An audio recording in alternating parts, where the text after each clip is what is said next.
परमेश्वरी के चरणों में करबद्ध हो बड़े भाव के साथ प्रार्थना करें। माँ तेरी ममता कितनी प्यारी, कितना प्यार जताती है, कितना प्यार जताती है। माँ तेरी ममता कितनी प्यारी, कितना प्यार जताती है, कितना प्यार जताती है। श्वास श्वास की रक्षा करती, श्वास श्वास की रक्षा करती, पग पग प्राण बचाती है, कितना प्यार जताती है। माँ तेरी ममता कितनी प्यारी, कितना प्यार जताती है, कितना प्यार जताती है।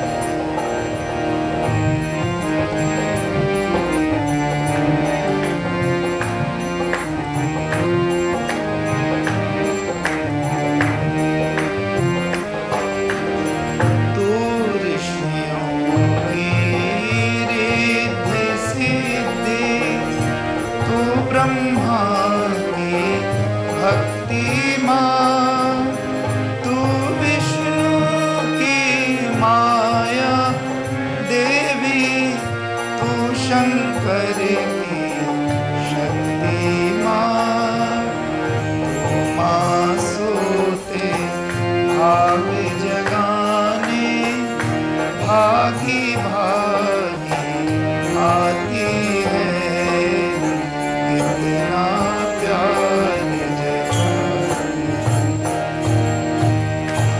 तेरी ममता कितनी प्यारी, कितना प्यार जताती है, कितना प्यार जताती है।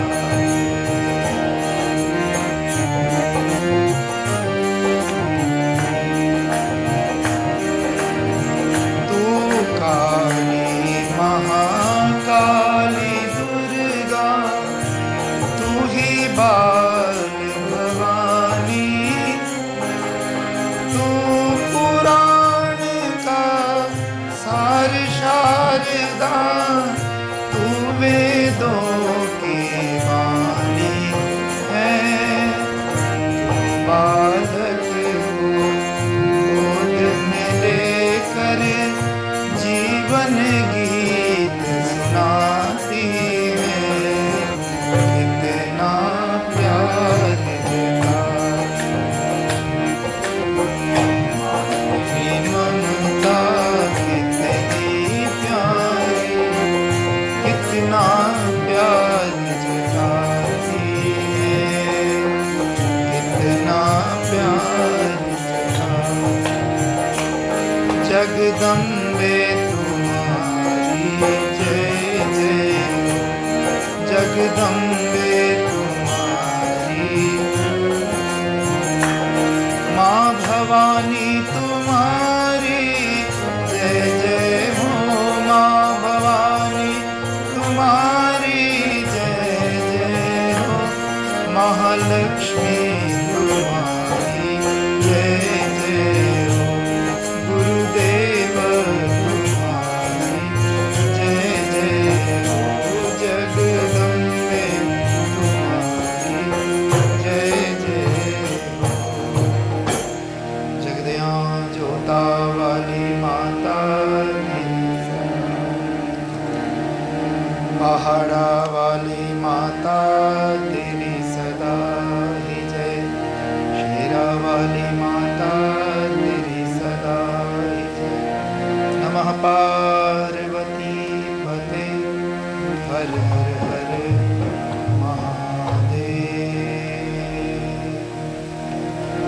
ओम गुरुर्ब्रह्मा गुरुर्विष्णु गुरुर्देवो महेश्वर गुरुर्साक्षात् परब्रह्म तस्मै श्री गुरवे नमः। अखण्डमण्डलाकारं व्याप्तं येन चराचरं तत्पदं दर्शितं येन तस्मै श्री गुरवे नमः। तस्मै श्री गुरवे नमः। तस्मै श्री गुरवे नमः।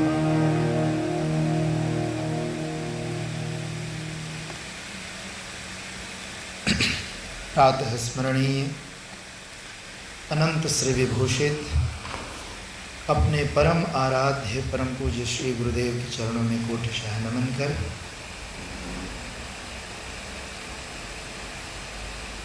मंदिर के प्रधान देव भगवान श्री राघवेंद्र सरकार, जगत जननी मंगल करणी माँ जानकी, असुर निकंदन मारुति नंदन भगवान श्री हनुमान जी के चरणों में कोटिशः नमन कर अनंत महिमामयी करुणामयी माँ,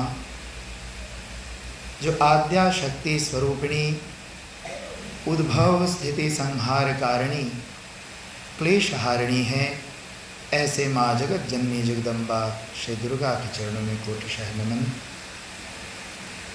एवं आज के इस कार्यक्रम में ब्रह्मर्षि आश्रम के सुंदर रमणीय प्रांगण में सत्संग सभा में उपस्थित परम आदरणीय आर्य जगत के वैदिक विज्ञान के बहुत ही बड़े विद्वान हमारे परम आदरणीय श्रद्धेय श्री देव शर्मन जी, उनके साथीगण जो फेहापे पार्टी वतन हितकारी पार्टी के अनुयायीगण हैं, ममतामयी मातृशक्ति पिता तुल्य वृद्धगण, भाइयों बहनों देवियों एवं सज्जनों, आप सभी के हृदय में विराजमान उस परम चैतन्य ज्योति को मैं नमन करता हूँ और यह उद्भावना करता हूँ कि ये नवरात्रि पर्व, आज नवरात्रि पर्व की चौथी रात्रि है। ये 4 रात्रियों से आप सब कथा प्रवचन सत्संग कुछ दार्शनिक बातें जीवन के संदर्भ में संबंध में सुन रहे हो और यह कथा प्रसारण इस समय भी 2-3 दिनों से लाइव रेडियो संगीत माला के माध्यम से घर घर तक पहुंचाया जा रहा है। जो लोग घर पे भी बैठ करके इस समय इस सत्संग का लाभ ले रहे हैं, उन सभी के प्रति भी अनंत मंगल कामनाएं, अनंत शुभकामनाएं।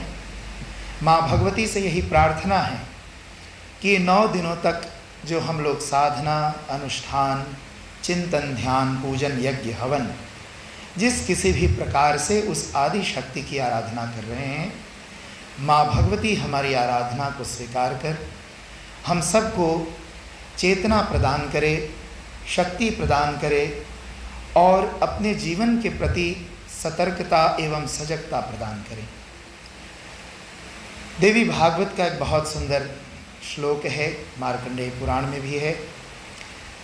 ज्ञानी नाम अपि चेतांसी देवी भगवती हिसा बलादाकृष्ट मोहाय महामाया प्रयच्छति। वह परा अम्बा परमेश्वरी अपनी शक्ति से बड़े बड़े ज्ञानियों के भी अहंकार को चूर चूर करके और उनको महामाया में डाल करके उस माया से फिर उबार देती है। आप जानते हो कि यह जीव, हम जितने भी प्राणी मात्र है, जीव मात्र है, हम सब अनंत जन्मों से एक बहुत लंबी जीवन की यात्रा में लगे हैं। यह यात्रा परमात्मा से प्रारंभ होकर के और इसका अंत भी परमात्मा है। लेकिन इस यात्रा में हम कितने शरीर बदलते हैं, हम कितने योनियों को पार करते करते और मानव योनि तक पहुँचे। इस मानव योनि तक पहुँचने के बाद किसी कवि ने बहुत सुंदर लिखा, लख 84 भरम के पाँव पर अटक्यों आए, अब की पासा ना पड़ा तो फिर 84 जाए। आप 84 लाख योनि 8.400.000 levensvormen पार करते करते करते करते उस आत्मा की एवोल्यूशन में तुम एक ऐसे मोड़ पर पहुंचते हो जहां आपको परमात्मा की कृपा से मानव का शरीर मिलता है। और ये शरीर क्यों मिला था? कि आप अपने आत्म तत्व का बोध प्राप्त करो। जितना कुछ हम करते हैं रोज अपने दैनिक जीवन में, इसलिए हमें मानव शरीर नहीं मिला था। जो कुछ क्रियाकलाप संसार संबंधित हम करते हैं, वे हमारे इस जीवन यात्रा को सुंदर बनाने के लिए, कहीं यात्रा में आप सूरीनाम की भाषा में कहेंगे तो फरफेरी न हो जाओ, फरफेरी न हो जाओ, इसलिए दुनिया के ये सारे प्रपंच परमात्मा ने तुम्हारे लिए रच दी।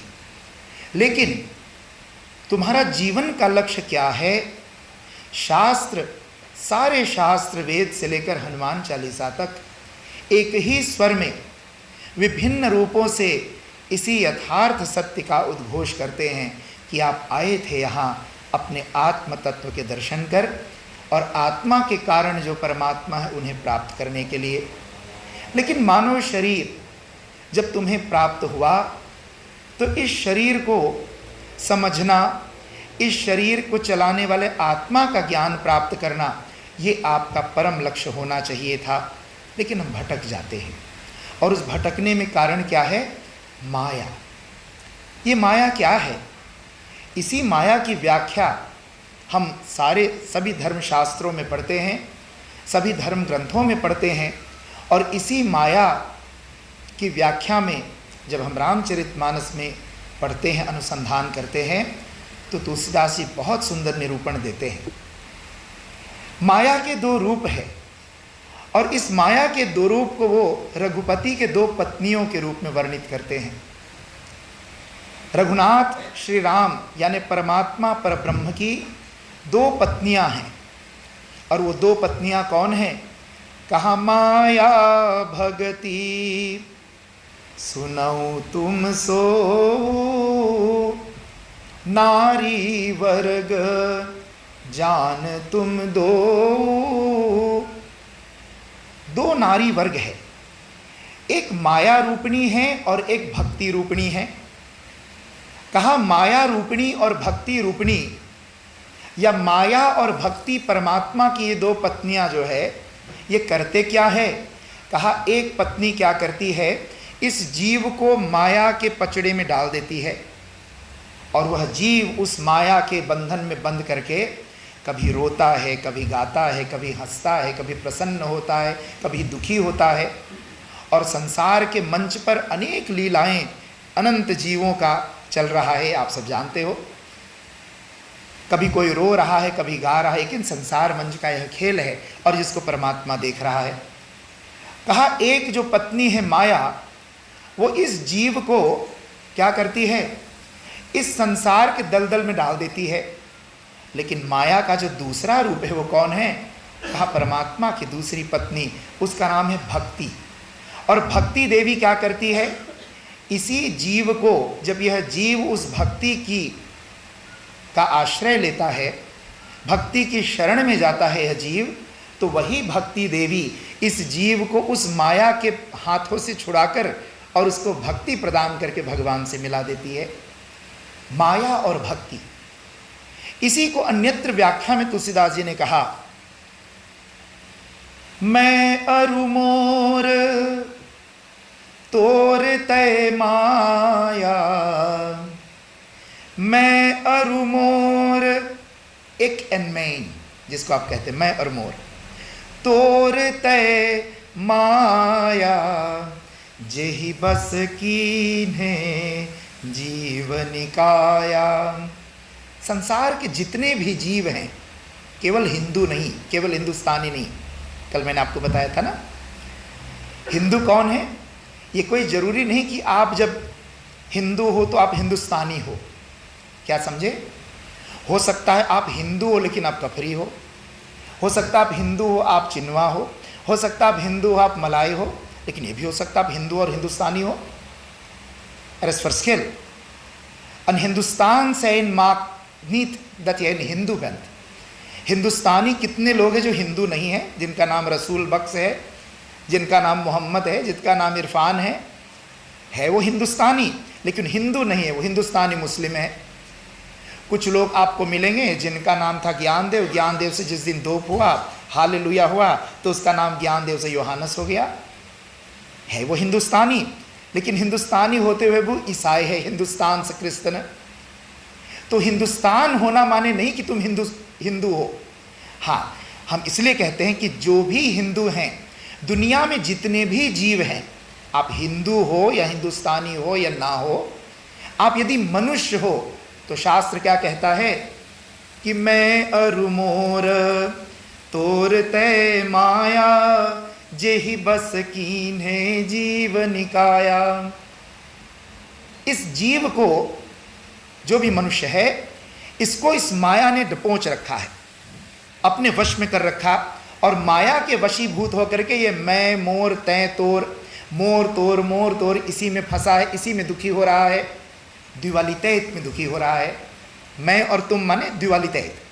और ये द्विवालितैत की उत्पत्ति कहाँ से होती है? पहले तो यह है कि एक बैन ने क्या उत्पन्न किया? देतिस्फन में. और जब तुमने कह दिया देतिस्फन में, तो वो कहता देतिस्फन में, वो उसका तुम्हारे लिए यौ हो जाता है. और इसी मैं और यौ को क्या कहते? दुनिया कहते ना. आदमी दुनियादारी में फंसा हुआ है. दुनिया किसको कहते हैं? जहाँ ये दो नियम काम करना शुरू करे. और ये दुनिया कहाँ से शुरू होती है? जिस समय तुम जाग जाते हो. सपने में भी कई बार दुनिया होती है. तुम नाचते हुए होते हो किसी नौता में, तो अपने भी लोग होते, पराये होते हैं. तुम सपने में कभी चोर तुम्हें जान से मारने के लिए दौड़ाता, कभी तुम देखते हो कहीं कुर्सी पर बैठे, उसके नीचे बहुत सारा धन मिल गया, तुम्हें पूरा ब्रांतकाश मिल गया. अच्छे बुरे स्वप्न जब देखते हो, तो उस स्वप्ने में भी अभी मैं और तय हैं, मैं और तोर बना हुआ है. लेकिन जब सुषुप्ति अवस्था में चले जाते हो, दीपस्लाप में, जब भगवान तुम्हारा तेफे अर्थ कर देता है, महाकाली की कृपा से जब तुम्हारे लिए वह काल रात्रि बन करके तुम्हारे सारे वृत्तियों को समेट लेती है. al de modificaties van jouw gedachten worden teruggetrokken door de kracht van Mahakali volgens de Devi Bhagavatam, dan gaat deze jeev in diepe slaap. En ervaart hij een hele diepe rust. En nadat hij wakker wordt, zegt hij heel diep uit het hart met een lange diepe zucht: ik heb heerlijk geslapen. Waarom heb je heerlijk geslapen? Omdat al de modificaties van your mind door Kali was teruggetrokken. En in die sfeer van diepe slaap was er geen ego meer. Jouw ego was ook gaan rusten. Jij was er niet bij. Maar er was wel iemand wakker. Wie was wakker? Dat was jouw ware zelf. Want nadat jij wakker werd, zei jij: ik heb lekker geslapen. Wie heeft jou dat verteld? Oh Swamiji, dat heb ik zelf ervaren. Hoe heb je dat zelf ervaren? Omdat jij, jouw ware zelf, dat alles ervaart. De ware zelf, de Jiva Atma, dat wordt in de Upanishads beschreven als Sakshi Cheta Kevalo Nirgunascha. तुम्हारी जो अहम है, शुद्ध अहम, तुम्हारी जो अंतर आत्मा है, वो अंतर आत्मा कभी नहीं सोता. वो सदैव जाग करके, जब तुम सो भी जाते हो, तुम्हारी वृत्तियां सो जाती है, तब भी वो जाग करके और सारा कुछ देख रहा है. तभी तो जागने के बाद वो क्या कहता है? एक है लेकर खसलापन. जब तुम्हारा तेफे अवैध कर दिया गया था, सारा कुछ स्वार्थ हो गया था, तो भाई कौन देख रहा था वहाँ कि तुम सो रहे हो? तुम्हारी जीव आत्मा. मैं आपसे निवेदन कर रहा था, वह माया तुम्हें इस दुनिया के पचड़े में डाल देती है. और तुलसीदास जी ये भी लिखते हैं: एक दुष्ट अतिशय दुख रूपा, जा बस जीव पराभव कूपा. परमात्मा की एक पत्नी यानी माया के जो एक पहलू है, वो क्या है? वो बहुत दुखदायिनी है. रामचरितमानस कहता है, the eerste vorm van Maya, dat is heel pijnlijk. Wat doet zij? zij pakt deze जीवात्मा और उसको माया में डाल देती है. माया में डाल देती कैसे? सतो गुण, रजो गुण, तमो गुण. गुण माने रस्सी, गुण माने ततय, हम लोग जिसको ततय बोलते हैं. गुण माने एट्रिब्यूटन भी होता है, शब्दा नाम नहीं करता, लेकिन गुण माने ततय. और त्रिगुण माने 3 गुण, माने 3 गुणों को, सतोगुण, रजोगुण और तमोगुण, जैसे 3 ततई को तुम एक में बट दो तो बहुत ताकतवर रस्सी बन जाता है, ऐसे ये माया भी त्रिगुणात्मक है। और तीनों गुण क्या करते हैं, उसको बट करके और जीव को बांध देता है। कहा जीव को जब बांध देता है माया, यह बंधा हुआ जीव कैसे फिर मुक्त होगा? तो तुलसीदास जी ने अगले पंक्ति में लिखा, एक रचई जग गुण बस जाके, प्रभु प्रेरित नहीं निज बलता के। वो कल्याणमयी परा अम्बा कौन है? वो गुणमय माया है। त्रिगुणमयी माया कौन है? वही गुणों के माध्यम से संसार की रचना करती है। क्या प्रकृति की रचना या इस संसार की रचना वह केवल रचना करती है और भी कुछ करती है? तो तुलसीदास जी ने बाल कांड के प्रारंभ में जब भगवती जगदम्बा सीता की आराधना के लिए प्रार्थना की, मंत्र लिखे, तो उन्होंने क्या लिखा? उद्भव स्थिति संहार कारणिम क्लेशहारिणीम सर्वश्रेयस्करीम सीताम न तो हम राम वल्लभाम।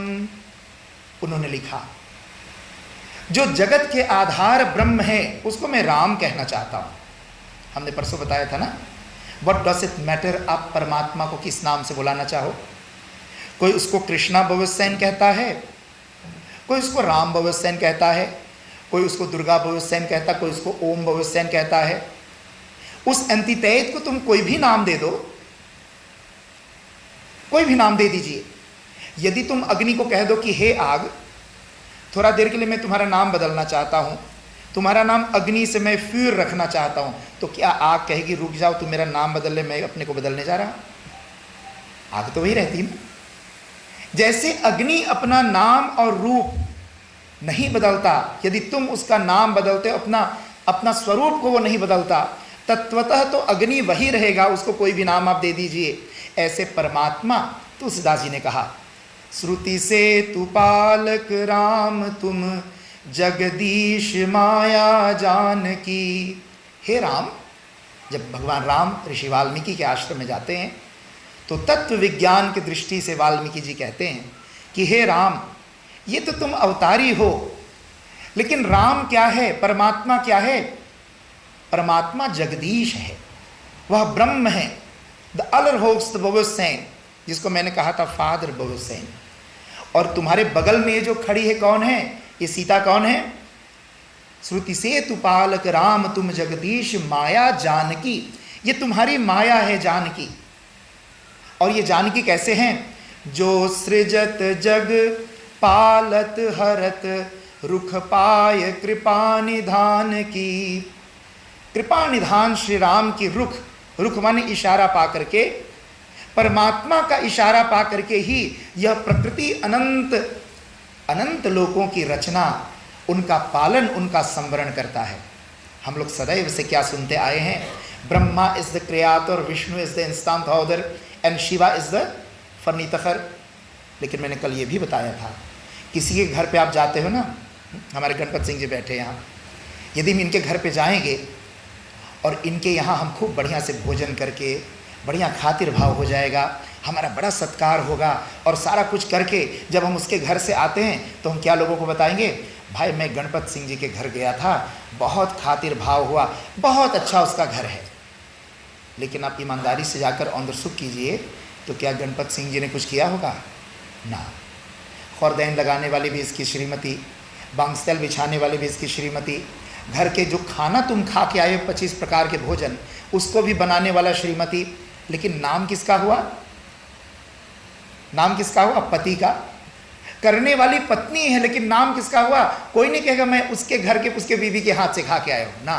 क्या कहेंगे? हम तो अमुक आदमी के घर खा कर आए। इस सृष्टि का नियम है। अनंत प्रकृति में जो कुछ भी हो रहा है, इसको करने वाला, करने वाली कौन है? कहा उद्भव स्थिति संहार कारिणी क्लेशहारिणी। वह क्लेशहारिणी परा अम्बा जगदम्बा मुदर नतुर, वही सृष्टि की उत्पत्ति करती है, वही पालन करती है, वही संवरण करती है। देवी भागवत की बड़ी सुंदर कथा है। ब्रह्मा जी खड़े हैं, विष्णु जी खड़े, शिव जी खड़े। कथा है, इस कथा को आप समझें। और तीनों देवता खड़े होकर के एक दूसरे का अपने कार्य का बखान कर रहे हैं। सूर्यनाम की भाषा में कहेंगे तो जाफ कर रहे थे। कहते ना कोई आदमी बैठ करके अपनी बात के बारे में खूब बखान कर रहा है। ब्रह्मा जी क्या कह रहे, ए विष्णु जरा देख, मैंने कितना सुंदर सृष्टि बनाया है। जब सूर्य अस्त हो जाता है तो चंद्रमा उदित हो जाता है। अब देखिए, एक तरफ समुद्र बना है, दूसरी तरफ धरती बना, क्या सुंदर सृष्टि मैंने रचा, जरा देख तो। विष्णु जी ने कहा, हाँ मैं देख तो रहा हूँ। उसने सोचा तुम जाफ करे तो मैं भी थोड़ा सा अपना जाफ कर दूँ। कहते ब्रह्मा देख, तुमने तो बनाया, लेकिन बनाने के बाद भी चलाना भी तो चाहिए, और खानी सादसी भी तो चाहिए। ये सारे और खानी सादसी का काम कौन कर रहा है? मेरी ऑर्गेनाइजेशन देखिए कितना सुंदर से सब कुछ चल रहा है। जो मुझे गाली दे रहा है उसको भी खाना भेजता हूँ, उसको भी सिरसौ भेजता हूँ। बड़ा हृदय बड़ा चाहिए, दिल चाहिए। और विष्णु देख, ब्रह्मा जी देख। उतने में शिव जी ने कहा, अच्छा तुम दोनों अपना सुना रहे तो मैं भी अपना सुना दूँ। कहते तुमने तो बनाया, बड़ी अच्छी बात, और तुम भी पालन बड़े अच्छे से कर रहे हो। लेकिन पता है ब्रह्मा और विष्णु, यदि ये जितने जो तुमने बनाया ना, एक दिन ये सब मर जाते हैं। ये मरने के बाद जब लैग बन जाते, कदाफर बन जाते, सारा सड़ के गल के गिर जाता है, इनको फिर से सोनमार्ग करके अपरयम करके फिर से जल अग्नि वायु पृथ्वी आकाश को अपने अपने स्थान पर भेजने का काम, यानी कि रिसाइकलिंग का काम कौन कर रहा है? मैं कर रहा हूँ। मैं रिसाइकलिंग करता हूँ। यदि मैं रिसाइकलिंग ना करूँ तो यही सृष्टि तुम दोनों का फेलनेस बेल्ट बन जाए। अब तीनों सोचने लगे, हाँ बात तो तुम भी ठीक कह रहे हो, लेकिन हम न बनाएंगे तो तुम पालन कैसे करोगे?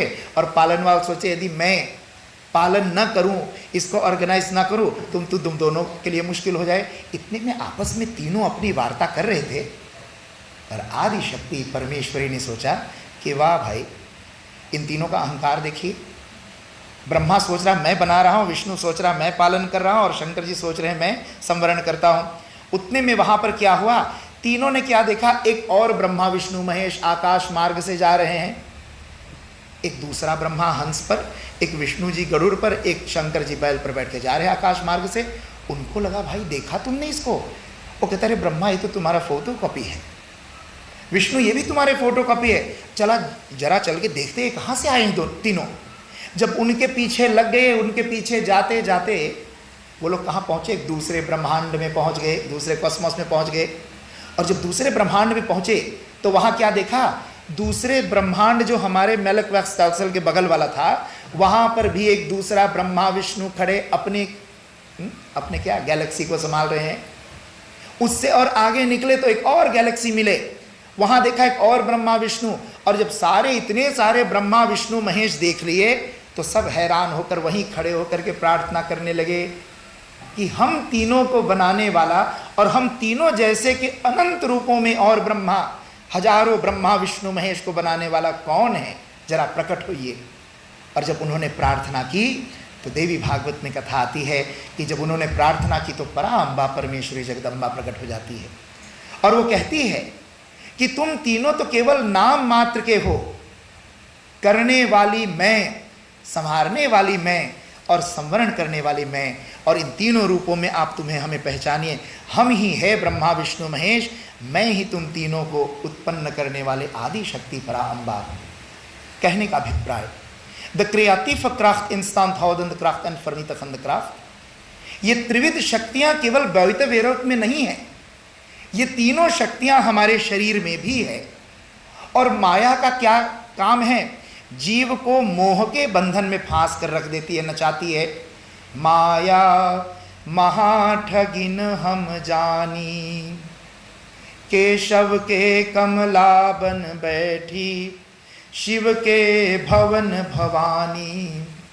निर्गुण पास लिए कर डोले, माया महाठगिन हम जानी, माया महाठगिन हम जानी। कबीरदास जी लिखते हैं, ये निर्गुण पाश लेकर डोले। निर्गुण पाश माने एक ऐसा ततय लेके घूम रहा जो किसी को दिखाई नहीं दे रहा। आपको दिखाई दे रहा आपको माया ने कैसे बांध रखा है ना? ओम सिखबार रस्सी से उन्हें तुम्हें बांध रखा है। और इस बंधन से मुक्त कैसे हम होंगे? कहा जब तक हम भक्ति परमात्मा के दूसरे पत्नी के आश्रय नहीं लेंगे तब तक इस माया से हम दूर नहीं हो सकते। और उस भक्ति का आधार क्या है? परमात्मा की भक्ति की प्राप्ति का आधार क्या है? तो तुलसीदास जी ने लिखा, जो हमारे जीवन में मोह है, हमको बंधन में कारण क्या है? कहा मोह। मोह माने अज्ञान, महाअज्ञान, महातमस, महामोह। इस महामोह में जब तक यह जीव रहेगा तब तक उसका उद्धार नहीं है। कहा इस मोह को दूर करने के लिए प्रथम सीढ़ी क्या है? भक्ति को जीवन में जब तक हम नहीं लाते हैं ये मोह दूर नहीं होगा। तुलसीदास जी से पूछा गया, मोह दूर करने के लिए सर्वसुलभ साधन क्या है? Wat is de makkelijkste manier om bevrijd te raken van deze duisternis van de महामोह? तो उन्होंने कहा, सत्संगत बिनु हरि कथा तेहि बिन मोहन भाग, मोह गए बिन राम पद होय न दृढ़ अनुराग, प्रभु राम जय जय राम। जब तक तुम सत्संग नहीं करते, जब तक किसी सत्संग में जाकर बैठोगे नहीं, सत्संगत बिनु हरि कथा, तुम परमात्मा के बारे में नहीं सुनोगे। दुनिया का सारा ज्ञान आपको हर जगह मिल जाएगा। आप कहोगे स्वामी जी मैं बड़ा पढ़ा लिखा हूँ, एक बन 2 माल प्रोफेसर, 3 माल डॉक्टरांदस और 4 माल MA, आपके पास बड़े सारे टाइटल हो जाए। ये सारे सांसारिक ज्ञान होते हुए भी आपको अपने शरीर और आत्मा का ज्ञान नहीं है। भगवान ने श्रीमद् भगवद गीता के 13वें अध्याय में कहा यथार्थ ज्ञान किसको कहा गया? गीता बड़ी ज्ञान की बातें करती है। अर्जुन ने पूछा प्रभु ज्ञान किसको कहते हैं? तो भगवान ने वहां उत्तर दिया, क्षेत्र क्षेत्रज्ञयोर ज्ञानम यत्तत् ज्ञानम मतम मम। अर्जुन तुम मुझसे पूछते हो, मुझ श्री कृष्ण से पूछते हो, तो मैं तुमको कहता हूं कि ज्ञान किसको कहते हैं? क्षेत्र क्षेत्रज्ञयो ज्ञानम।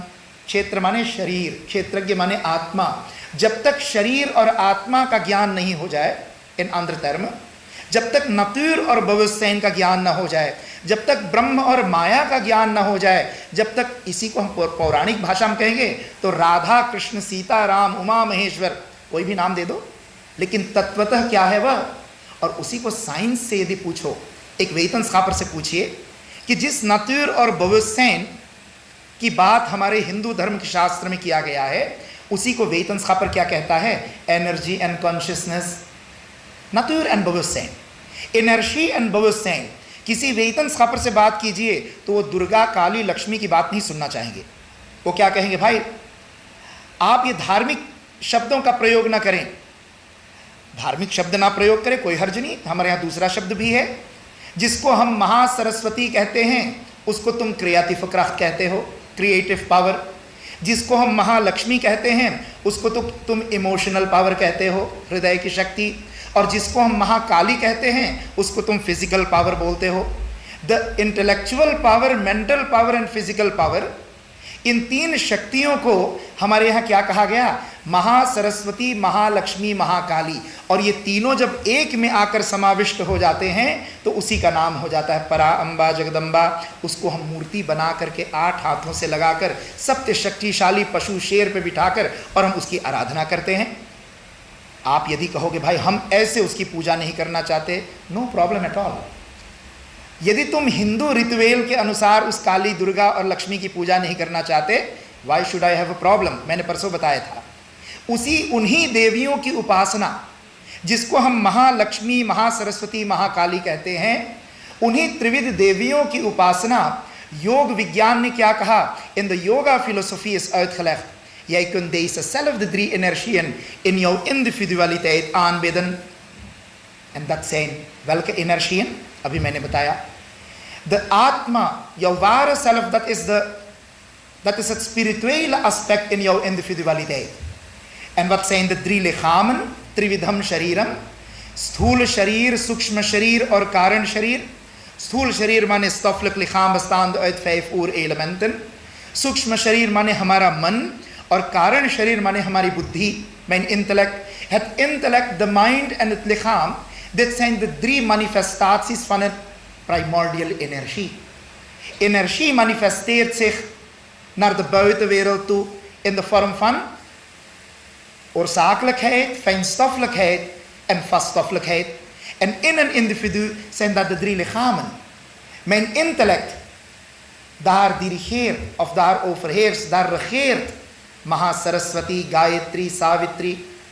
Op mijn hृदय, op het mentale vlak van een mens, daar regeert Mahalakshmi. Op het lichamelijke vlak van een mens, daar regeert Mahakali. इन 3 शक्तियों की आराधना हम योग विज्ञान में कैसे करते हैं? आसन, प्राणायाम और ध्यान। जब तुम ध्यान करते हो मेडितात्सी, तो तुम उसी सरस्वती गायत्री की आराधना करते हो। जब तुम प्राणायाम करते हो तो तुम किसकी उपासना करते हो? राधा शक्ति की। कल मैंने बताया था ना कि जो लोग सिगरेट पीते हैं, तमाकू, और पिए के खुद स्वयं और फूंक के दूसरों को भी कहे तू भी सूंघ ले फ्री में, मैंने तो पैसा भर के खरीदा है, तू फ्री में सूंघ ले, और मुंह से खींचेंगे, नाक से छोड़ेंगे, ऐसा लगेगा कि बहुत बड़ा अक्रोबात आ गया। लेकिन वो क्या करते हैं? वे लोग जो सिगरेट पीते हैं वे महालक्ष्मी का अपमान करते हैं, राधा शक्ति का अपमान करते हैं। क्योंकि राधा शक्ति क्या है? जो जीवन की धारा ऊपर से नीचे प्रवाहित हो रही है, तुम प्राणायाम करके उन्हीं शक्ति को ऊपर उठा करके क्या करते हो? धारा को जब उल्टा कर दो तो वही राधा बन जाती है, और राधे राधे राधे शाम से मिला दे, वही धारा शक्ति राधा बन करके तुम्हारे ब्रह्म चक्र में विराजित शाम से, कृष्ण से, आत्मा से मिला देती, मिलन करा देती है। तो मैं बता रहा था, इमोशन की जो अधिष्ठात्री देवी है, जब तुम प्राणायाम करते हो योग में, प्राणायाम की साधना करने वाले महालक्ष्मी की उपासना करते हैं, हृदय की देवी की साधना करते हैं। और कहा आसन क्या है? जब तुम आसन का अभ्यास करते हो योग में, तो तुम अपने शरीर के अशुद्धियों को निकारते हो, शरीर को पवित्र करते हो, शरीर को तुम फिताल बनाते हो एनर्जी में, तब तुम महाकाली की उपासना करते हो। नवरात्रि के प्रथम 3 दिन महाकाली की उपासना, नवरात्रि के दूसरे 3 दिन महालक्ष्मी की उपासना।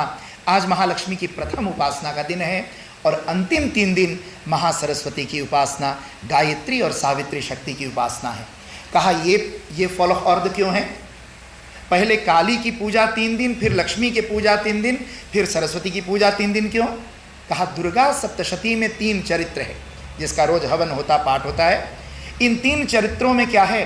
प्रथम चरित्र है महाकाली का, दूसरा चरित्र है महालक्ष्मी का, तीसरा चरित्र है महासरस्वती का। कहा महाकाली, महालक्ष्मी, महासरस्वती, ये जो 3 चरित्र है, इन 3 चरित्रों में महाकाली को पहले क्यों रखा? कहा महाकाली को इसलिए पहले रखा, जब हम साधना में बैठते हैं, als een individu op zoek gaat naar het ware zelf, en maakt niet uit welke methode hij adopteert, want er is niet één schoen in Sanatan Dharma gemaakt. Let wel. In andere religie heb je een bepaalde pakket. Of je dat prettig vindt of niet, die moet je dan accepteren. इस्लाम हो, ईसाई धर्म हो, वहाँ एक package बना दिया गया, उसके अंदर यदि तुम फिट होते तो ठीक है। हिंदू धर्म में क्या है?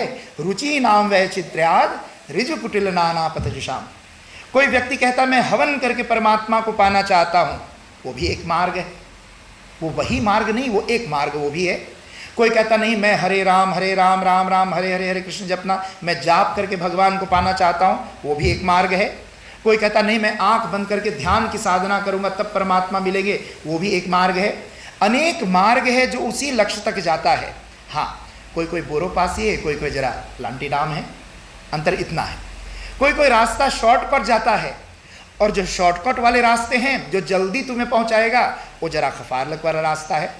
क्वाटा का दाम कितना साफ है, लेकिन यहीं से बोरो होकर उकरो डाम से और तुम लखनऊ से ही पहुंचना चाहो, हो सकता आवारा का कांटा भी कट जाए, हो सकता 3-4 लबारियाँ तुम्हें अटैक भी कर दे, बहुत कुछ हो सकता है।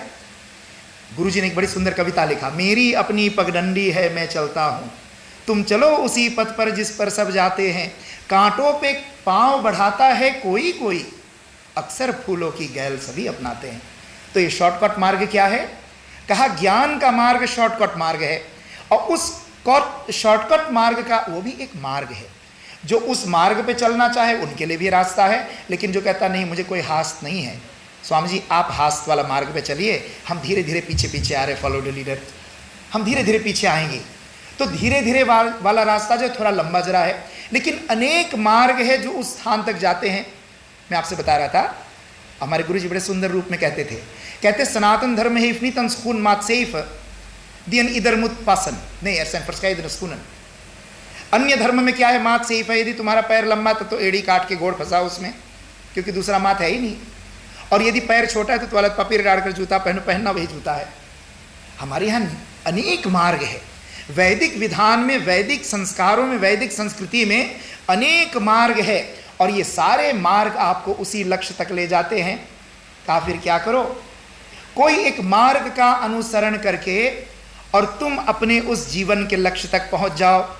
कोई एक मार्ग, मैं बता रहा था, आसन के द्वारा तुम अपने शरीर की शुद्धि करते हो, महाकाली की उपासना।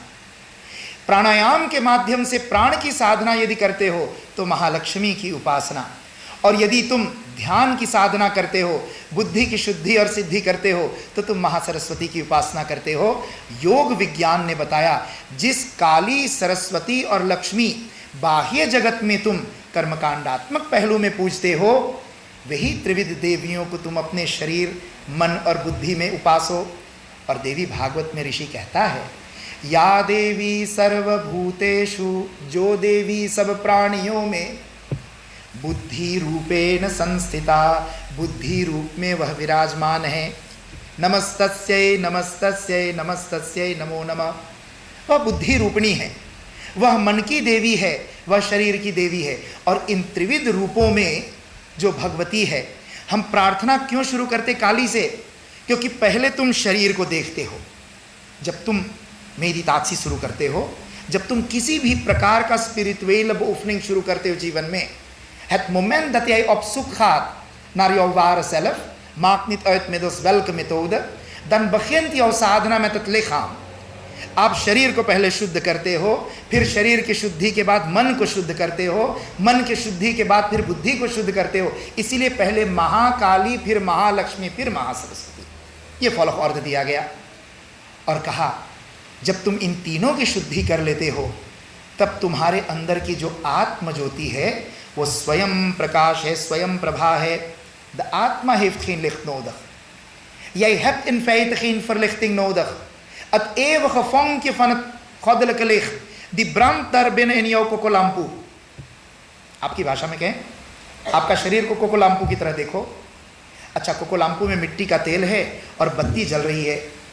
आजकल तो कम कोकोलाम्पू यूज़ होता है, और बहुत अरसे के राज में फिर से थोड़ा यूज़ होने लगा, क्योंकि बिजली अधिकतम जाने लगी तो लोगों ने फिर कोकोलाम्पू निकाल लिए अपने। अब क्या हुआ कि उस कोकोलाम्पू में आप यदि ध्यान से देखेंगे, अंदर बत्ती जल रही है, लेकिन करखा से क्या हो गया, अंदर से स्वार्थ रुत बसलान हो गया।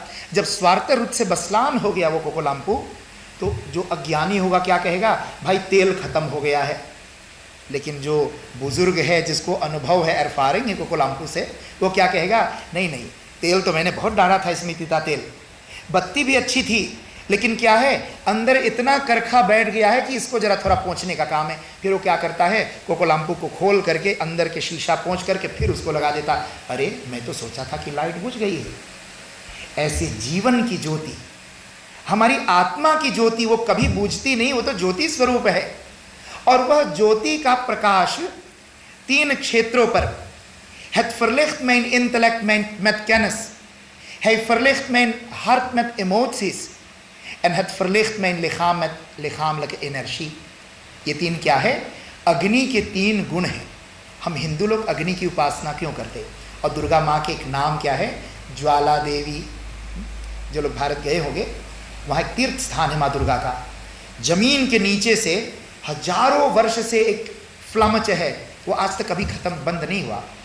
अकबर जब शासन में आए तो अकबर ने क्या किया, और आप लोग भजन में गाते हैं ना, सुन मेरी देवी पर्वतवासिनी, तेरा पार न पाया, अकबर ने भेंट चढ़ाया। भजन में सुनते हो, अकबर जाकर भेंट क्यों चढ़ाया? क्योंकि अकबर ने सुना कि हिंदुओं का एक तीर्थ है, एक प्रार्थना स्थल है, और वहाँ ज्योति निकलती है ज़मीन से। उसने क्या किया, क्योंकि मुसलमानों का यही लक्ष्य था भारत में कि हिंदू धर्म को ख़त्म करो। उसने क्या किया, एक मोटा सा 20 सेंटीमीटर का लोहा, वो जा करके वहाँ पे स्क्रूफ करा दिया। आज भी वो लोहा वहीं पे देख सकते हो आप जाकर। और लोहा से जब स्क्रूफ कर दिया तो उस लोहा को वो ज्योति जला करके, नॉर्मल आप यदि स्काईक्रंदक बकैकर या नतुरक्रंदक, तो जब आग को, फ्लामच को सूर्यस्तफ ना मिले तो उसको बुझ जाना चाहिए। लेकिन वो ज्योति उस लोहे को भी फाड़ करके और निकल आया बाहर। आज भी वो लोहा वहाँ है। और जब अकबर ने सुना कि वहाँ ज्योति लोहा फाड़ के बाहर निकल आई है, तो अकबर सोने का छत्र जाकर वहाँ चढ़ाया। आज भी अकबर का चढ़ाया हुआ वो छत्र वहाँ पर है, जाकर के लोग देख सकते। ये क्या है? ज्वाला। हम हिंदूगण जब भी कोई पूजा करते हैं, कोई पाठ करते, कोई भी आराधना करते हैं, तो हम क्या करते हैं? दीपक जलाते हैं। मैंने प्रथम दिन भी बताया था, the hoogste autoriteit in onze literaire werken binnen de Sanatan Dharma, dat zijn de 4 Vedas: Rigveda, Yajurveda, Samaveda, Atharvaveda. और इन 4 वेदों में प्रथम वेद कौन है? ऋग्वेद। ऋग्वेद के प्रथम मंडल के प्रथम सूक्त के प्रथम मंत्र का प्रथम शब्द, the eerste hoofdstuk, eerste paragraaf, eerste Sukta, eerste मंत्र en het eerste woord van onze Veda's, dat is Om Agnim Ide Purohitam Yagyasya Devam Ritwijam Hotaram Ratnadhatamam. Dit is de mantra, eerste mantra in de Ved. En wat is het eerste woord? Om Agnim. Met andere woorden, als iemand jou zou vragen, kun je mij Hindoeïsme in 1 woord uitleggen? Wat zou dat woord moeten zijn? Agni. Agni माने vuur. Vuur माने fire, फ्लम। और आप देखिए, ये फ्लम की पूजा हमारे वेद में प्रथम शब्द परमात्मा का, भगवान का नाद, eerste नाम ओम, इज द tweede नाम van भगवान अग्नि। वेद में दूसरा नाम भगवान का अग्नि है। कहा भगवान का नाम अग्नि क्यों है? क्योंकि आप देखिए कि अग्नि के, जब तुम अग्नि को एनालिसेर करोगे, फ्लम को एनालिसेर करोगे, तो आप देखोगे een vlam is een projectie van het element vuur। अग्नि तो व्यापक तत्व है। व्यापक बताइए, vuur is overal aanwezig। इस समय जहाँ तुम बैठे हो, इस रुimte में भी vuur है, इस lucht में भी vuur है। और कितना देर लगेगा सृष्टि को समाप्त करने में? Miskin ankle 100ste seconde। इतने छोटे टाइम में भगवान केवल ongemanifesteerd vuur को मैनिफेस्टेर कर दे, तो सब लोग 1 सेकंड में जल के भस्म हो जाएंगे। vuur is een overal aanwezige element। और वही ज्वाला, वही vuur जब हम प्रकट करते हैं, dan zien wij de vuur in de vorm van een vlam en dan pas kun je de kwaliteiten van vuur waarnemen। तुम्हारा लुसीफर दोष में स्वाफल है, उस स्वाफल में vuur है, आप मानोगे ना? vuur है उसमें। यदि स्वाफल में vuur है, तो उस vuur, क्या वो स्वाफल में जो vuur है वो तुम्हारा गर्मी दूर कर सकता है? नहीं कर सकता। तुम कहो तो भाई मेरे घर में बहुत लुसीफर रखा हुआ है, मेरे घर में 10 खास बॉम्ब रखा हुआ है, विंटर में मैं अपने घर में हीटर नहीं चलाऊंगा, मेरे खास बॉम्ब पड़ा हुआ, सब में अग्नि भरा हुआ है, तो आदमी फ्रीज होकर मर जाएगा। क्यों? जब तक तुम अग्नि को प्रकट नहीं करते, totdat je het vuur niet manifesteert in haar vorm van als een vlam, kun jij de kwaliteiten van vuur niet zien. En wat zijn de 3 kwaliteiten van vuur? Licht van kennis, ten eerste. Licht van kennis. Tweede, warmte van liefde. En derde, voortbeweging van vooruitstrevend handelen. Dit is de boodschap die het eerste woord in de Rigved aan ieder mens geeft. Let wel, ik zal weer het term gebruiken. Ieder mens. Ongeacht die ras, taal, kleur, communiteit. Als een hindoe dit heeft uitgevonden, wil dat niet zeggen dat de vuur hindoe is. Wij zijn trots, wij dienen trots te zijn dat deze filosofie, deze darshan uit de hindoe darshan komt. Maar het was niet alleen voor Hindustanen, het was voor de gehele wereld. तो वेद में प्रथम शब्द है अग्नि। और उस अग्नि में आप देखिए, हम अग्नि क्यों जलाते हैं? हम भगवान से 3 चीज़ें मांगते हैं, है ना? जब किसी का जन्मदिन होता है तो भारतीय परंपरा में हम लोग दिया जलाते हैं, अग्नि जलाते हैं। अग्नि क्यों जलाते हैं? उस दिया को जला के कम से कम 24 uur तक जागृत रखते हैं। और वेस्टर्न कल्चर में क्या है? आदि मेरे यू फरियारी दामी कोंग फसेरी यू, और केक पे 3 कार जला के फूंक देंगे कि जैसे पैदा हुए से मर जाए। क्या किया? कार्स को जला के फूंकना माने जैसे उत्पन्न हुए थे वैसे मर जाइए। याद रखो, ज्योत को फूंकना, दीपक को बुझाना, ये भारतीय वैदिक दर्शन में अपशगुन माना गया, ये शुभ नहीं माना गया। हमारे, हाँ तुम कार्स जलाओ, उस कार्स को जलाकर टार्च से निकाल के बाहर रख दो, जरूरी उसको फूंकना। ज्योति को जलाया जाता है और भारत में परंपरा है, कोई 10 साल का हो तो 10 दिया जलाते, कोई 80 साल का हो 80 दीपक जलाते, कोई 100 साल का हो 100 ज्योत जलाकर दिवाली मनाते हैं। उसको फूंकते नहीं, उसको बुझाते नहीं हैं। इसलिए क्यों नहीं बुझाते? क्योंकि दीपक को जला करके हम क्या मांगते हैं दिया से? हम 3 चीज़ मांगते हैं। हे अग्निदेव, हे ज्वाला माँ, आप हमें क्या दो? लिcht van kennis, पहला लिcht, quality. tweede warmte van liefde, hृदय की देवी. Der de voortbeweging van vooruitstrevend handelen. Moog ik altijd vooruitstrevend handelen. Moog ik altijd voortbewegen. Moog ik altijd warmte van liefde uitstralen. Moog ik altijd kennisvol zijn, wijs zijn. ये 3 गुण अग्नि का है. और ये अग्नि स्वरूप ब्रह्म की उपासना केवल हिंदू धर्म में नहीं है. Niet alleen een hindoe mediteert op deze 3 kwaliteiten, let wel. Een keer was ik in Amerika voor 7 maanden in Florida. En toen kwam er Jehovah's getuige langs. तो उसने मेरे से पूछा, why you Hindus have always this fire on your altar? तो मैंने कहा, my dear, this fire is also seen in your temples. तुम्हारे मंदिरों में भी हम अग्नि देखते हैं, कार्स बरता, 7 कार्स बरते. तुम 7 की जगह पे 6 क्यों नहीं जलाते? कहते नहीं, the candle light gives peace. मैंने कहा, when you will lit 6-7 lights instead of 7 lights, in plaats van 7 lichten, यदि तुम 5 बारोगे, 3 बारोगे, वो भी तो पीस देगा. 11 बारोगे, 12 बारोगे पीस देगा. तुम 7 ही क्यों जलाते हो? तुम्हारे यहाँ 7 ज्योति की परंपरा है. तुम भी ज्योति जलाते हो अपने अवतार पर. कहते वो पीस देता. मैं कहा, पीस तो देता है, लेकिन केवल पीस नहीं. मैं कहा, जानते हो तुम्हारे धर्म में जो यहोवा's getuige में परमात्मा का नाम यहोवा है. God heet Jehovah. En Jehovah is een vertaling in het Nederlands of Engels. En deze term Jehovah komt van het woord Yahweh.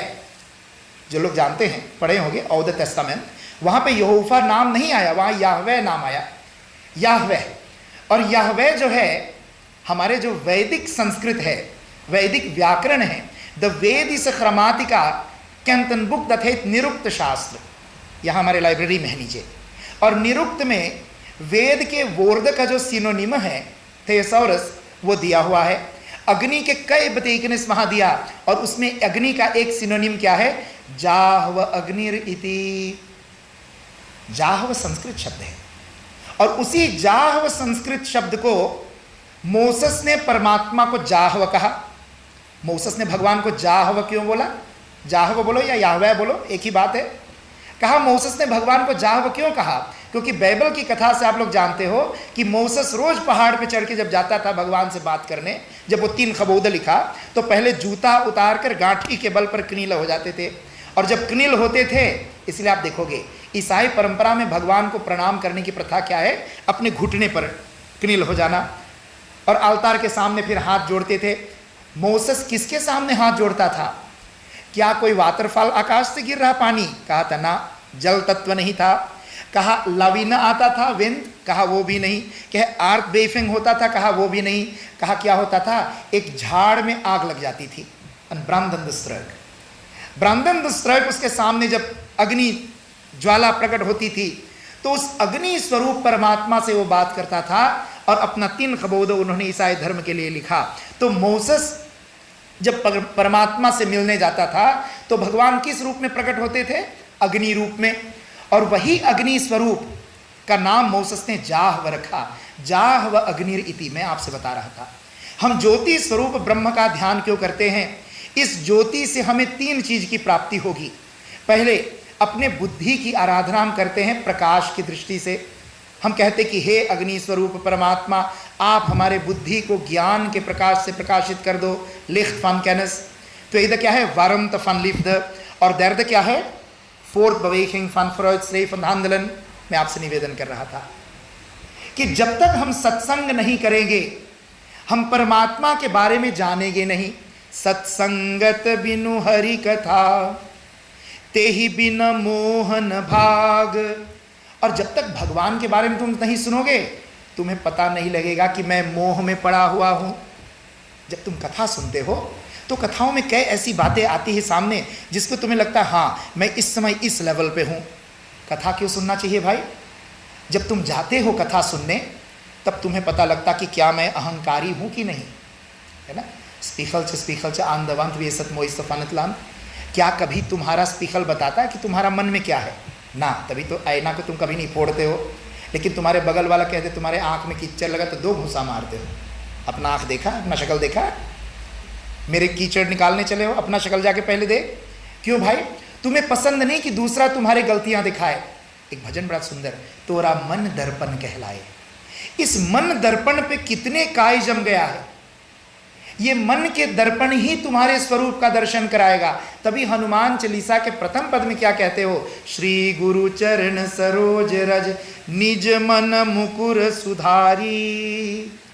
ये मन मुकुर, मुकुर माने ऐना, स्पीखल, मन के स्पीखल को तुम कैसे साफ करोगे, श्री गुरु चरण सरोज रज, गुरु के चरण रज से। जब तक गुरु शरण में जा करके तुम स्पिरिचुअल कैनस नहीं अपलोगे, तुम अध्यात्म ज्ञान नहीं सुनोगे कथा के माध्यम से, तब तक तुम्हारे मन की आईना साफ नहीं होगा। और जब तक मन की शीशा साफ नहीं होगा, सत्संगत बिनु हरि कथा तेहि बिन मोहन भाग। मोह माने मेरा बेटा, मेरी बेटी, मेरी संपत्ति, मेरी प्रॉपर्टी, मेरा ये मेरा वो, ये मेरा मेरा का लेस कितना लंबा हमारी है। कहा कितने लंबे हैं, तो तुलसीदास जी ने कहा 10 स्थान पे लगा है। आज नहीं बताएंगे, कल। ये मोह के 10 धागे हैं। जब तक इन 10 धागों को तुम नहीं काटोगे, मोह के बंधन में बंधे रहोगे। कहा काटने का प्रथम साधन क्या है, काटने का प्रथम साधन है सत्संग। तुम सत्संग में जाकर बैठिए। आपके गांव में मंदिर होगे, सूर्यनाम में तो 200 लगभग सनातन धर्म मंदिर है, आर्य समाज के कितने मंदिर है, इस्कॉन के कितने मंदिर है, गायत्री परिवार के मंदिर है, हिंदू मंदिर बहुत सारे हैं। और कहीं मंदिर हो ना हो, मरनियों में भी आपको कथाएं सुनाई जाती है। हमारे गणपत सिंह जी बैठे हैं, हर मंदिर में आपको अच्छी अच्छी कथाएं सुनाते हैं। तो केवल मंदिर नहीं, जहां कहीं आपको सत्संग मिलने का अवसर मिले, आप यही सोचिए कि मुझे फ्री में साबुन मिल रहा है, मन मुकुर सुधारी, और उस मन मुकुर को साफ करने के लिए आप सत्संग में पहुंच जाते हो। उससे मोह बंधन दूर होगा। कहा मोह क्या है, इस मोह को हमें क्यों मारना है, तो तुलसीदास जी ने कहा महामोह महिषेष विशाला, महामोह महिषेष विशाला, राम कथा कालिका कराला। ये राम कथा माने भगवत कथा, परमात्मा के बारे में, आत्मा के बारे में जब तुम सुनते हो तो ये क्या करेगा, महामोह महिषेष विशाला। वो महिषासुर राक्षस कौन है जिसको दुर्गा ने मारा था, माँ दुर्गा ने, कालिका ने उस महिषासुर को मारा था। वो महिषासुर कौन है, कहा तुम्हारे हृदय में वो महिषासुर रह रहा है, मोह बन करके। मोह माने अंधकार। और भैंस को देखो तो भैंस सफ़ेद नहीं होता, भैंस काला होता है, काला मोटा भैंस होता, खूब बुद्धि को मोटी कर देती है, सोचने की फैकल्टी खत्म हो जाती है मोह में पड़ करके। और जब यह ज्ञान तुम ग्रहण करते हो, या देवी सर्वभूतेषु बुद्धि रूपेण संस्थिता, जब तुम ज्ञान ग्रहण करते हो, कथा श्रवण करते हो, सत्संग में बैठते हो, तो ये महामोह रूपी राक्षस मर जाता है। वह कालिका रूपी, कथा रूपी कालिका इस महामोह रूपी महिषासुर को मारकर और तुम्हारे जीवन में क्या करेगा, जिस क्षण मोह वृत्ति निवृत्ति होगी, जिस समय तुम्हारे अंदर से मोह जाएगा, तो अर्जुन ने गीता के अंत पे क्या कहा भगवान से, नष्टो मोह स्मृतिर्लब्ध त्वत्प्रसादान् मयाच्युत। हे वासुदेव, तुमने ये जो गीता का ज्ञान मुझे 700 श्लोकों में सुनाया, अब इस ज्ञान को सुन करके नष्टो मोह, मेरा मोह समाप्त हो गया। फिर मोह समाप्त होता तो क्या मिलता है, स्मृतिर्लब्ध, कहते मुझे स्मृति आ गई, जितना कुछ मेरे अंदर पॉजिटिव था वो ऊपर आ गया। और केवल अर्जुन का ऊपर नहीं आएगा, आप भी जब अपने मन के मोह को, महिषासुर को मारोगे, तो आपके जीवन में भी वह ज्ञान ऊपर आ जाएगा। और जैसे तुम्हारा जीवन ज्ञान के प्रकाश से प्रकाशित होगा, तो क्या होगा, कहते तुम भक्ति में लगोगे। परमात्मा की भक्ति तब तक आदमी नहीं कर सकता, याद रखो, जब तक मोह नहीं जाएगा। आप कहोगे स्वामी जी मैं बहुत भक्ति करता हूँ, मेरे घर पे आके देखो कितना बड़े बड़े मूर्ति रखा हुआ है, आकर देखो मैं कितना पूजा पाठ करता हूँ, रोज़ जल चढ़ाता हूँ अपने झंडे में खड़ा होकर। वो भक्ति शायद न हो सकता वो भक्ति का नाटक हो सकता तुम ड्रामाबाज हो, ड्रामा कर रहे होगे।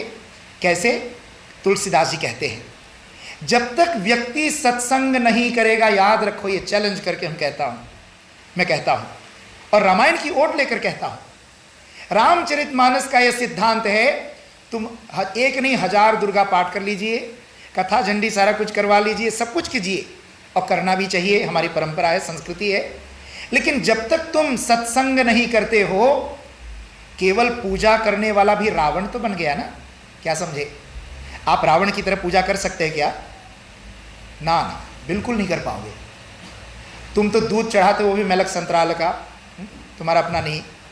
तुमने भगवान को पानी चढ़ाए, वो भी वातरलय का। तुमने भगवान को बेल पत्र चढ़ाए तो अपने घर का ने ब्यूरमान के आंगन से तोड़कर चढ़ाया या कहीं से लेनी करके लाया। फूल भी चढ़ाया तो दूसरे का जमाया चलाया हुआ उसको चढ़ाया। तुमने अपना क्या चढ़ाया? तभी प्रश्न किया, भगवान शंकर महादेव रावण पर प्रसन्न क्यों हुए? क्योंकि एक बार नहीं, दीन दिए 10 माथ, अपना 10 सिरों को काट करके रावण ने भगवान शंकर को चढ़ाया। तुमने तो कभी उंगली भी काट कर थोड़ा सा खून नहीं गिराया होगा, हिम्मत नहीं रहा होगा। और रावण ने सिर काट के चढ़ाया। लेकिन इतना बड़ा पुजारी होते हुए भी रावण महादुष्ट आतताई बन गया। अपने जीवन में सजगता लाइए। पूजा रोज करना चाहिए, पाठ रोज करना चाहिए, यही जीवन को सुंदर बनाएगा। लेकिन इतना अहंकार में केवल मत रहिए कि मेरे घर पे मंदिर है, अब मुझे मंदिर जाने की जरूरत नहीं है। लोग क्या कहते हैं, जब किसी को भाई सत्संग में चलो, मंदिर में चलो, ये मंदिर सारे किस लिए बना है? आज हमारे मुसलमान भाई आगे निकल रहे हैं ना संसार में। देखो इस्लाम धर्म कितना आगे बढ़ा हुआ है, ईसाई धर्म भी कितने आगे बढ़े हुए हैं। और उसका एक प्रमुख कारण यही है कि जब कोई हिंदू को कहो भाई मंदिर चलो, तो क्या कहता, स्वामी जी अपन हेल मोये मंदिर तस, मुझे मंदिर जाने की जरूरत नहीं है। उनसे पूछिए, क्या तुम जब मंदिर में अपने बैठते हो तो तुम्हारे मूर्तियां तुम्हें कथा सुनाती है? तुम्हें वेद प्रवचन ज्ञान कथा सुनाती है? नहीं, कथा तो नहीं सुनाती, लेकिन मेरे घर पे मंदिर है, मेरे घर पे मंदिर है, इसलिए मंदिर नहीं जाऊंगा। आज आप देखिए ये मुसलमान भाइयों में एकता क्यों बनी हुई है? क्योंकि दिन भर में नमाज के नाम पे 5 बार वो एक दूसरे को मिलते हैं अपने मस्जिद में। ईसाई लोग जो है सप्ताह में 1 दिन तो मिलते ही मिलते हैं कैरक में, यीशस के नाम पे सौंदाख को। लेकिन हमारे हिंदुस्तानी भाई को कहे मंदिर चलो तो क्या कहेगा, रात भर सातरा नीति जरूर मनाएंगे, उसमें फिर ना सर्कर हो रहा है, ना ब्लुद्रक उनका हो रहा है, उसको कोई प्रॉब्लम नहीं हो रहा। रात भर नौता करने में, इतने जोर जोर म्यूजिक में बैठने से तबीयत खराब नहीं होता। लेकिन आप कहो भाई सौंदाख सवेरे मंदिर आइए, यज्ञ में बैठिए, थोड़ा ज्ञान करें। स्वामी जी मेरे को ना हुक पकड़ लिया है पीठ में, नौता में रात भर बैठने में हुक नहीं पकड़ा था, मंदिर की कुर्सी में बैठने से हुक पकड़ जाएगी हमारी माताओं को। और ऐसे कई बहाने हो जाते हैं लोगों को। आप देखिए ये मंदिर किस लिए बने थे कि सब लोग इकट्ठे बैठ के प्रार्थना करें, खमीन खापलक खबैत करें, सारा कुछ एकत्रित करे, उससे प्रेम समरसता बढ़ता था। लेकिन जब से सब लोग अपने घर में मंदिर बनाने लगे, आप किसी ईसाई के घर में नहीं देखोगे इसमें कैरक कामर, हमने आज तक नहीं सुना। आप किसी मुसलमान के घर में नहीं देखोगे स्वामी जी देते इसमें मॉस्के कामर, वो कहीं भी मत बिछाता, अपना अल्लाह अकबर पढ़ लेता है। लेकिन हर हिंदू को पूछिए एक मंदिर तस, और उसका दुष्परिणाम, हम ये नहीं कहते मंदिर बनाना गलत है, बनाना अच्छी चीज है, लेकिन बना करके ये सोच लेना अब बस यही मेरी दुनिया है, सत्संग में मैं नहीं जाऊंगा, मंदिर नहीं जाऊंगा, इसका एक प्रमुख कारण है कि आज संस्कृति का ह्रास हो रहा है। इसलिए आप सब जागिए, इस नवरात्रि में हम चेतना जागृत करें कि हे माँ भगवती परा अम्बा, आप हमें वह शक्ति दें जिससे हम सत्संग में जाएं, सत्संग में जा करके ज्ञान ग्रहण करें। ज्ञान ग्रहण करेंगे तो हमारा अंदर का मोह मरेगा, महिषासुर मरेगा, और जब मोह रूपी महिषासुर का नाश होगा तो क्या होगा, ज्ञान के प्रकाश में हम अपने बुद्धि को शुद्ध करेंगे, मन को पवित्र करेंगे, और शरीर को सत्कर्मों में लगा करके इन त्रिविध शरीरों में निवास करने वाले महाकाली, महालक्ष्मी, महासरस्वती की कृपा का भाजन बनेंगे। जब हम माया से मुक्त होंगे तो भक्ति की कृपा होगी, भक्ति की कृपा होगी तो भगवान हमें मिल जाएंगे। जीवन का यही लक्ष्य है, परमात्मा प्राप्ति, आत्म साक्षात्कार, जो इन नवरात्रियों में हम साधना द्वारा, जप द्वारा, पूजन द्वारा, आरती द्वारा करेंगे। इन्हीं शब्दों के साथ प्रार्थना करें। ओम सर्वे भवन्तु सुखिनः, सर्वे सन्तु निरामया, सर्वे भद्राणि पश्यन्तु, मा कश्चित् दुःखभाग् भवेत्। ओम शांति शांति शांति। ओम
मैया दया से करुणा है करुणा करुणा है करुणा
ओम समान रघुवीर असि जानि रघुवंश मणि हरो विषम्भो वीर आने नारि प्यारि जिमि लोभी प्रिय जिमि नाम तिमि रघुनाथ निरंतर प्रिय लागो मोहि राम रोम रोम से राम के जब गूंजे रंकार तब जान्यो तुम बाबरा भयो राम से प्यार सियावर राम जय जय राम मेरे राम जय जय राम मेरे मन बसियो सीता राम या देवी सर्वभूतेषु शक्तिरूपेण संस्थिता नमस्तस्यै नमस्तस्यै नमस्तस्यै नमो नमः ओम देव शान्तिरन्तरिक्षगं शान्ति पृथिवी शान्तिराप शान्तिरोषधय शान्तिवनस्पतय शान्तिर्विश्वे देवा शान्तिर्ब्रह्म शान्ति सर्वगं शान्ति शान्तिरेव शान्ति सामा शान्तिरेधि ओम शान्ति शान्ति शान्ति ओम सर्वाष्टा शान्तिर्भवतु मंगलम बोले दुर्गा भवानी माता तेरी सदा जय शंकर भगवान की जय वृंदावन बिहारी लाल की जय गणपति गणेश भगवान की जय श्री हनुमान जी महाराज की जय सद्गुरुदेव भगवान की जय सियावर रामचंद्र भगवान की जय संपूर्ण देवताओं की जय सत्य सनातन धर्म की जय यज्ञ भगवान की जय वेद भगवान की जय भारतीय संस्कृति की जय भारत माता की जय धर्म की जय हो अधर्म का नाश हो प्राणियों में सद्भावना हो विश्व का कल्याण हो नमः पार्वती पते हर हर हर महादेव